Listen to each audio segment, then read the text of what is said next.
Mari kita berdoa. Segala kemuliaan, segala hormat hanyalah bagi Engkau, Tuhan yang kami kenal. Dalam nama Tuhan Yesus Kristus kami mengucap syukur karena sekali lagi kami dapat berbakti bersama-sama untuk ibadah kami pada minggu ini. Ibadah atas talian kami mengucap syukur karena Tuhan telah memberkati kami dan memimpin kami sampai saat ini. Dan kiranya Tuhan terus berkati seluruh ibadah ini Bapa Surgawi, biar kiranya ini menjadi berkat bagi kami dan untuk terus dapat memuliakan Engkau. Terima kasih Bapa Surgawi. Inilah doa dan pengucapan syukur kami. Hanya di dalam nama Tuhan Yesus Kristus kami berdoa untuk semua ini. Amin.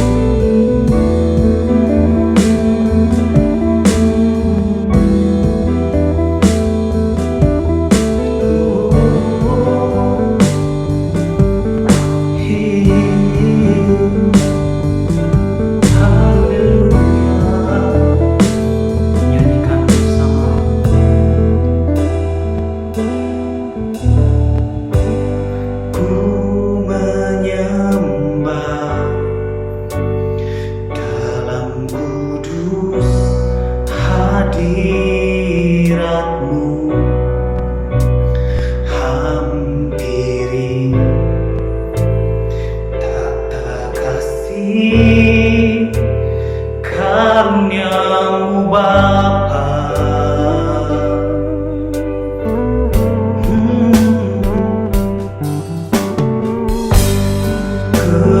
kekuatanku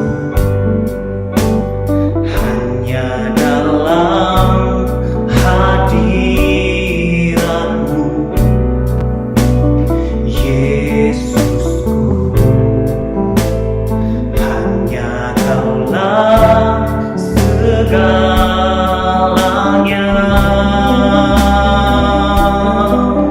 Oh, ku yakin Kau hadir di sini. Ku rasakan kuasa yang tak terbatas.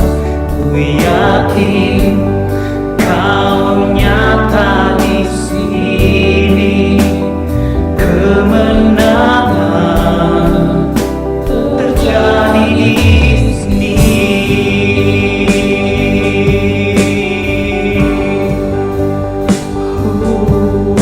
Oh, haleluya.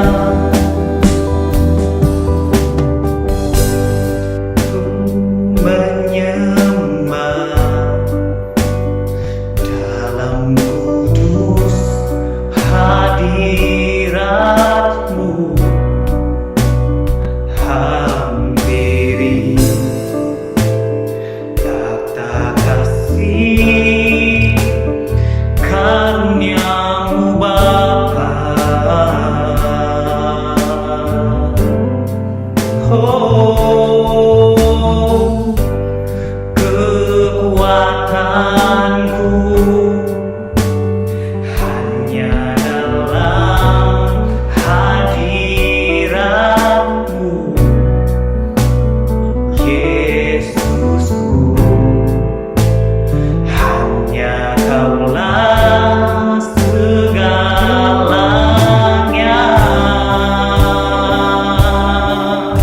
Oh, ku yakin Kau hadir di sini.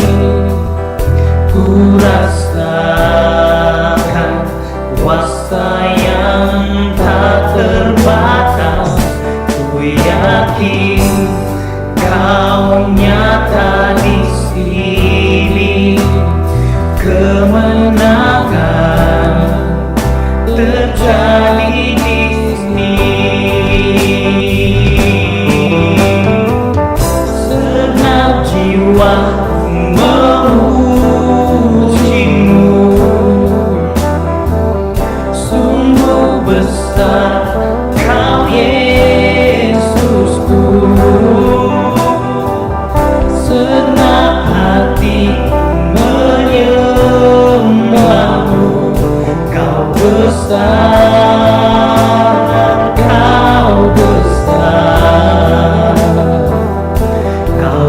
besar, Kau besar.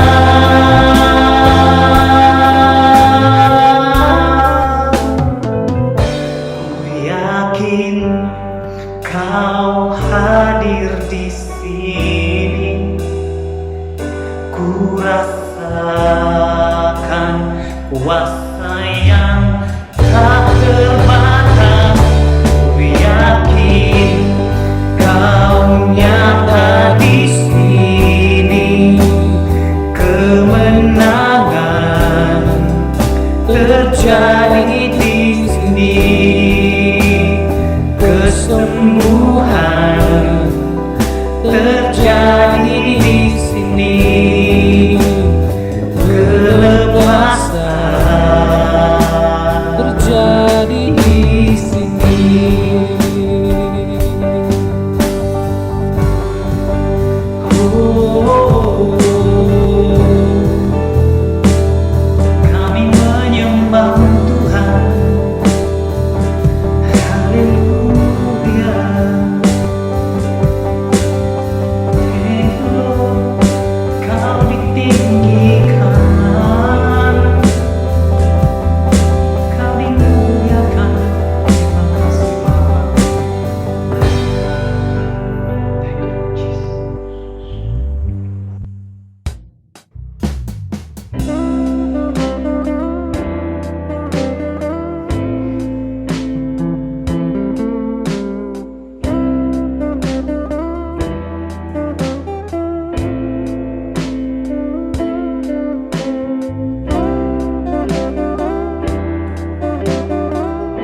karang yang teguh, benteng pengharapanku.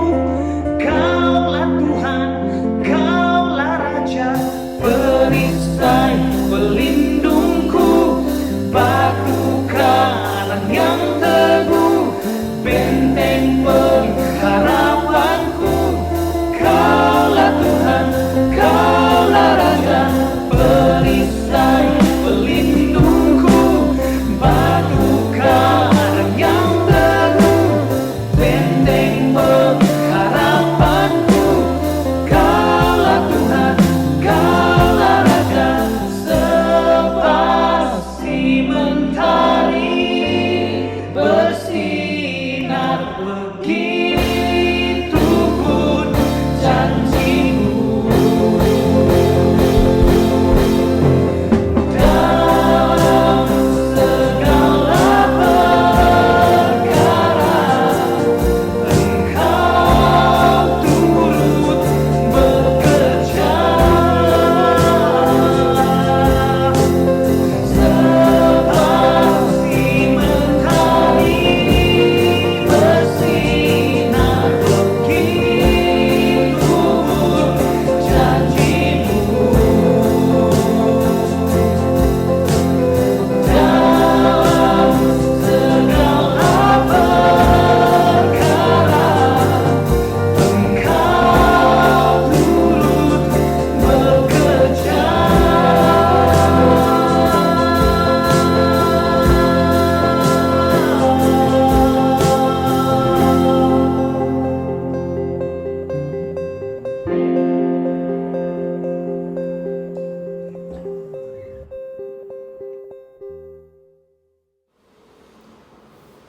Shalom, selamat pagi.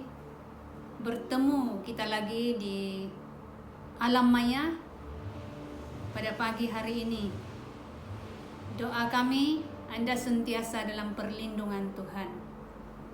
Sebelum kita memulai mendengar firman Tuhan pada pagi hari ini, lebih dahulu saya ajak Anda semua, kita semua berdoa. Bapa di surga, Bapa yang Maha Kuasa, kami bersyukur untuk kesempatan pada pagi hari ini ya Tuhan. Sebentar kami mau mendengarkan dan belajar firman-Mu. Tuhan sertai kami, biar firman-Mu ini memberikan suatu kekuatan yang baru di dalam kehidupan rohani kami semasa kami di dunia ini. Terima kasih Tuhan, terima kasih. Sertai kami dari mula, tengah, dan akhir pemberitaan firman ini. Di dalam nama Tuhan Yesus, kami mohon semua ini. Amin. Oke, untuk tidak buang waktu, mari kita tengok kitab Keluaran pasal 13 ayat 17 hingga 22. Saya akan baca kitab Keluaran pasal 13 ayat 17 hingga 22. Tajuk besar di atas, Allah menuntun umatnya. Setelah Firaun membiarkan bangsa itu pergi, Allah tidak menuntun mereka melalui jalan ke negeri orang Filistin. Walaupun jalan ini paling dekat, sebab firman Allah, jangan-jangan bangsa itu menyesal apabila mereka menghadapi peperangan sehingga mereka kembali ke Mesir. Tetapi Allah menuntun bangsa itu berputar melalui jalan di padang gurun menuju ke Laut Teberau. Dengan siap sedia berperang, berjalanlah orang Israel dari tanah Mesir. Ayat 19, Musa membawa tulang-tulang Yusuf, sebab tadinya Yusuf telah menyuruh anak-anak Israel bersumpah dengan sungguh-sungguh, Allah tentu akan mengindahkan kamu, maka kamu harus membuat tulang-tulangku dari sini. Demikianlah mereka berangkat dari Sukot dan berkemah di Etam di tepi padang gurun. Tuhan berjalan di depan mereka pada siang hari dalam tiang awan untuk menuntun mereka di jalan, dan pada waktu malam dalam tiang api untuk menerangi mereka, sehingga mereka dapat berjalan siang dan malam. Dengan tidak beralih, tiang awan itu tetap ada pada siang hari dan tiang api pada waktu malam di depan bangsa itu. Saudara yang dikasihi di dalam Tuhan Yesus, ayat ini merupakan ayat yang sudah sering kali kita dengar. Bahkan anak-anak sekolah minggu juga dapat menghafal berapa lama orang Israel berjalan di padang gurun. 40 tahun dia katakan. Saya yakin dan percaya anak-anak sekolah minggu boleh menghafal, dan kita semua sudah sering kali mendengar ayat ini. Tetapi pada pagi hari ini kita belajar kembali untuk membuat penyegaran baru terhadap kehidupan rohani kita. Baik, dalam bulan Oktober ini tema kita adalah tangan gaib yang membuat perubahan. Dan saya kecilkan tema ini kepada tidak pernah ditinggalkan.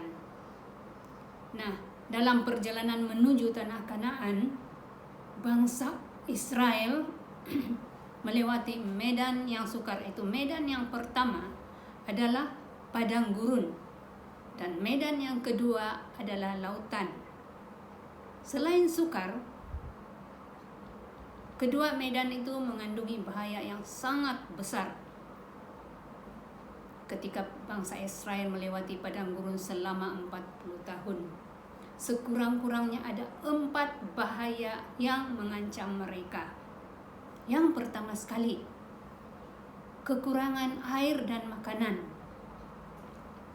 Di padang gurun tiada restoran, tiada kedai makan, tiada kedai minuman, bahkan kafe pun tidak ada. Bahaya yang kedua adalah badai pasir. Di padang gurun ini sering terjadi badai pasir. Angin kencang boleh menerbangkan pasir yang dapat menimbun para pejalan kaki yang melintasi padang gurun pada waktu itu. Dan bahaya yang keempat adalah lumpur gurun. Lumpur gurun ini dia seakan-akan pasir jerlus. Kalau lalai terinjak lumpur pasir ini, maka boleh tersedut ke dalam lumpur pasir ini, yaitu pasir jerlus lah, katakan. Oleh itu, unta sahaja salah satu binatang di gurun, binatang yang sangat penting pada ketika dulu. Karena dikatakan unta, dia dapat mengesan lumpur pasir ini. Dan hidup mati unta di padang gurun. Oke, bahaya yang keempat adalah cuaca. Cuaca di padang gurun ini sangat ekstrim. Pada waktu siang sangat panas, dan pada waktu malam sangat sejuk. Kenapa terjadi demikian? Sebab padang gurun ini tidak memiliki awan. Nah, sama seperti bangsa Israel, kita juga melewati kehidupan di dunia yang boleh diibaratkan sebagai padang gurun. Hidup berdepan dengan berbagai risiko dan kesulitan. Mau tidak mau harus dihadapi. Seperti pandemik COVID-19, pandemik COVID-19 yang melanda dunia, bahkan melanda Malaysia. Tidak ada cara untuk menghindar. Mau lari bagaimana? Mau tidak mau harus kita hadapi. Nah, saudara, kalau ingin menikmati kebahagiaan dan keindahan tanah perjanjian, harus melewati padang gurun. Masalahnya, bagaimana kita harus melewati padang gurun dan lautan dengan selamat? Ya, Allah kita adalah Allah yang sentiasa bertanggung jawab terhadap setiap ciptaannya, terutamanya bagi manusia. Dia bagi pertolongan supaya kita bebas dari bahaya padang gurun dan lautan. Nah, rahasia orang Israel dapat bertahan di padang gurun selama 40 tahun adalah tiang awan dan tiang api sentiasa Allah hadirkan di tengah-tengah mereka.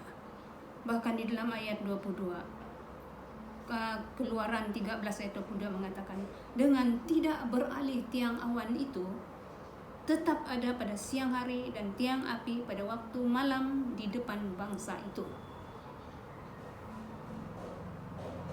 Nah, ini menunjukkan pimpinan, penyertaan, dan perlindungan Tuhan tidak pernah berhenti terhadap mereka suatu ketika dulu dan juga tidak pernah berhenti terhadap kita. Kalau kita tengok ayat 17, kita tengok balik ayat 17, mengatakan setelah Fir'aun membiarkan bangsa itu pergi, Allah menuntun mereka melalui jalan ke negeri orang Filistin. Walaupun jalan ini paling dekat. Nah, kita berhenti di situ dulu. Perjalanan di padang gurun memang bahaya, penat dan meletihkan. Tetapi walaupun ada jalan yang paling dekat, maksudnya jalan pintas, Allah tetap menuntun mereka berputar di padang gurun. Kenapa? Tujuan Allah sebenarnya mau memurnikan iman dan karakter umatnya.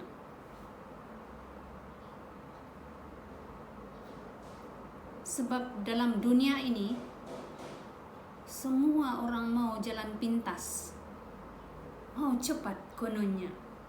Betul tidak? Secara manusia kita semua mau cepat, mau jalan pintas, shortcut orang katakan. Sewaktu saya dicoket beberapa tahun yang lalu, sebelum pandai bawa kendaraan, waktu pergi mengajar dan balik terkadang saya menaiki bus. Dan satu ketika saya naik bus dari setapak dan turun di Coket dan harus menyeberang jalan untuk mengambil bus yang lain. Saya melihat tidak ada kendaraan di kiri maupun kanan. Saya menyeberang jalan, saya melintas jalan. Sebab saya tengok orang lain melintas, saya pun ikut melintas. Nah, rupanya setelah saya sampai ke seberang jalan, tersedia petugas Dewan Bandaraya Kuala Lumpur masa itu dengan pen, dengan kertas. Dan saya disaman RM30. Bagaimana alasan pun tetap bayar saman. Sebab ada jejantas atau jambatan di atas tuh, jejantas menyeberangi jalan raya. Tetapi saya tidak gunakan itu, saya gunakan jalan pintas. Maka silap saya sendiri. Inilah secara manusia. Kita biasanya menginginkan jalan pintas, tetapi berbeza dengan Tuhan. Tuhan menuntun bangsa itu berputar melalui jalan di padang gurun menuju laut Teberau. Tujuan Tuhan supaya bangsa Israel tidak menyesal, dia katakan. Nah, ini sebenarnya Allah sangat-sangat mengenal karakter umatnya. Seperti saya tadi, saya menyesal, sayang duit RM30. Saya menyesal tidak ikut jejantas. Tetapi benda sudah terjadi. Inilah sifat manusia.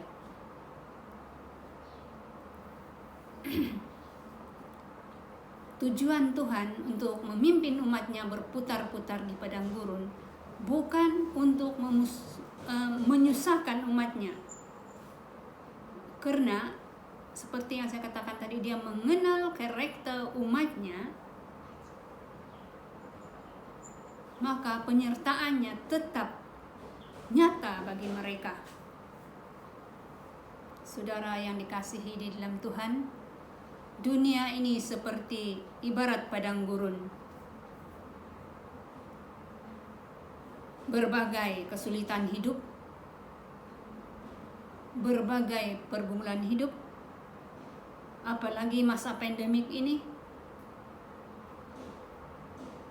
Kadang-kadang ada di antara manusia ataupun orang cepat merasa bosan karena pandemik ini. Oleh karena kebosanan yang melanda, ada di cerita di negara luar pada beberapa bulan lalu, untuk menghindar daripada kena pandemik COVID-19 ini, dia meminum sanitizer.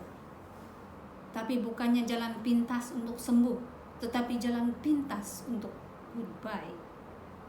Nah,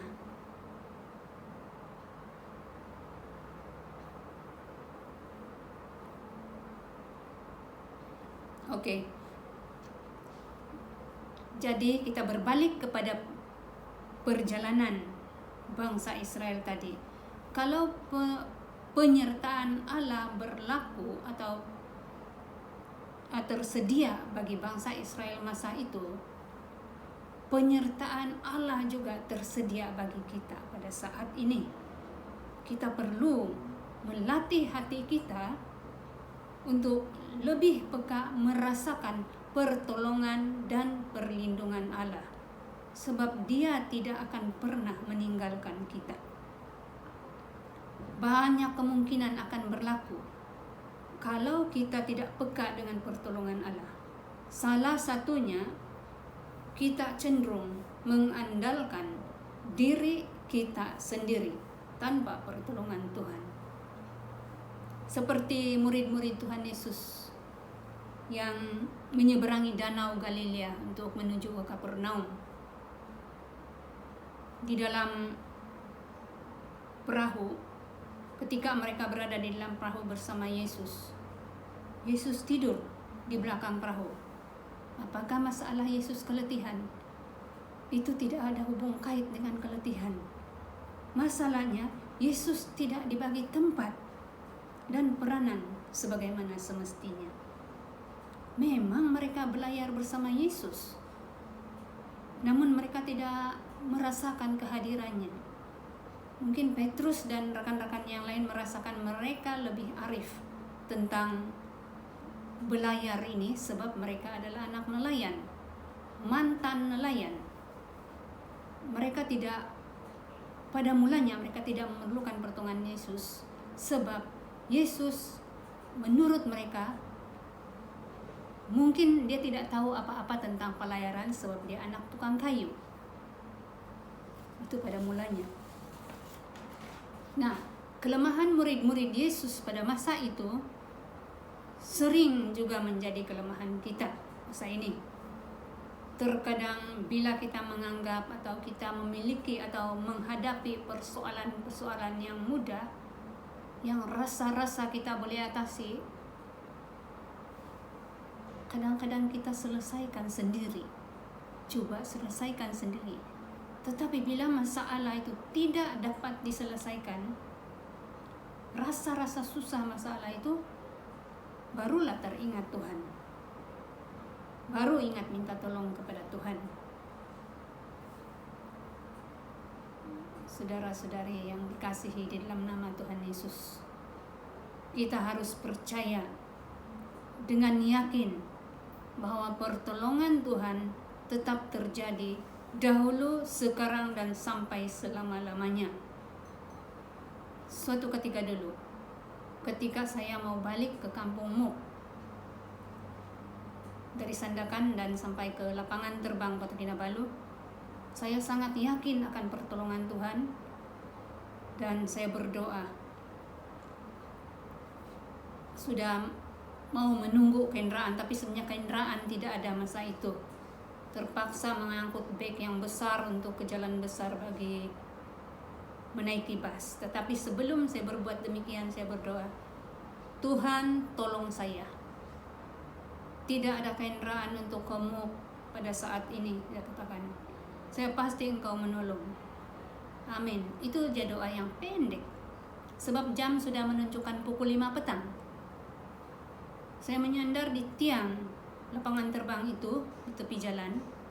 Sebelum saya keluar ke jalan besar, tiba-tiba ada proton saga. Betul juga warnanya masa itu proton saga kelabu.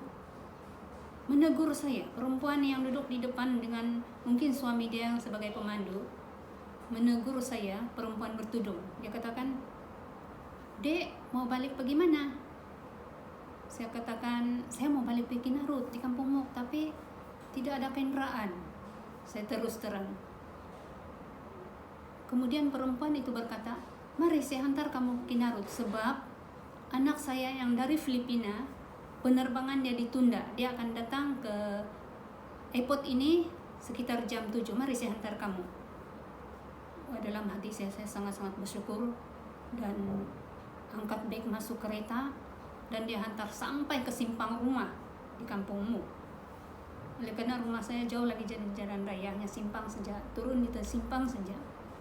Dan sepanjang perjalanan itu rancak juga berbual, tapi bila kereta sudah turunkan saya dan dia balik semula ke airport, saya baru teringat kenapa saya tidak tanya orang itu. Saya langsung tidak tahu siapa mereka, di mana mereka tinggal dan sebagainya.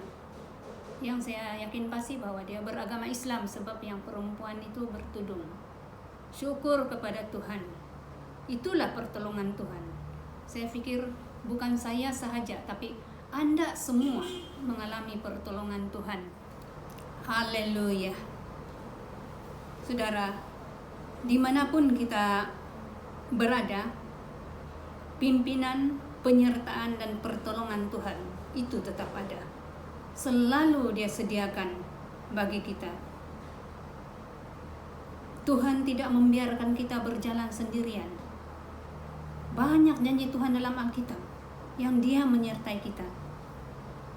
Salah satu contohnya adalah Yesaya pasal 41 ayat 10. Saya baca, berbunyi demikian. "Janganlah takut, sebab aku menyertai engkau. Janganlah bimbang, sebab aku ini Allahmu. Aku akan meneguhkan, bahkan akan menolong engkau. Aku akan memegang engkau dengan tangan kananku yang membawa kemenangan." Bukan itu sahaja. Di dalam Ibrani pasal 13 ayat 5b mengatakan, "Aku sekali-kali tidak akan membiarkan engkau, dan aku sekali-kali tidak akan meninggalkan engkau." Kata Tuhan. Betapapun beratnya, sukarnya perjalanan yang harus kita hadapi di muka bumi ini, di dunia ini, percayalah, Tuhan berjanji menyertai kita sampai Maranatha. Haleluya. Amin. Firman Tuhan sampai di sini. Namun sebelum itu, mari kita berdoa. Bapa di surga, kami kembalikan syukur kami ke hadirat-Mu Tuhan.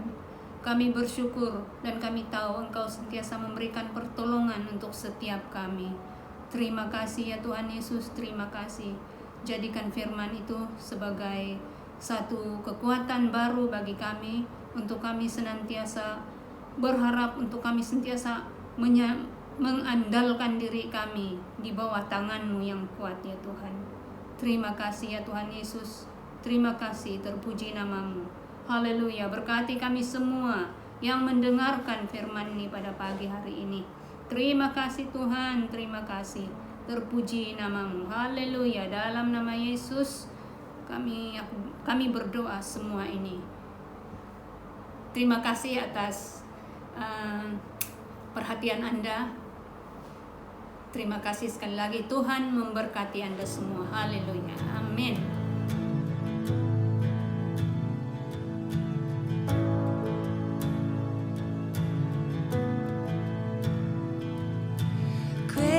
That flows like a river, washing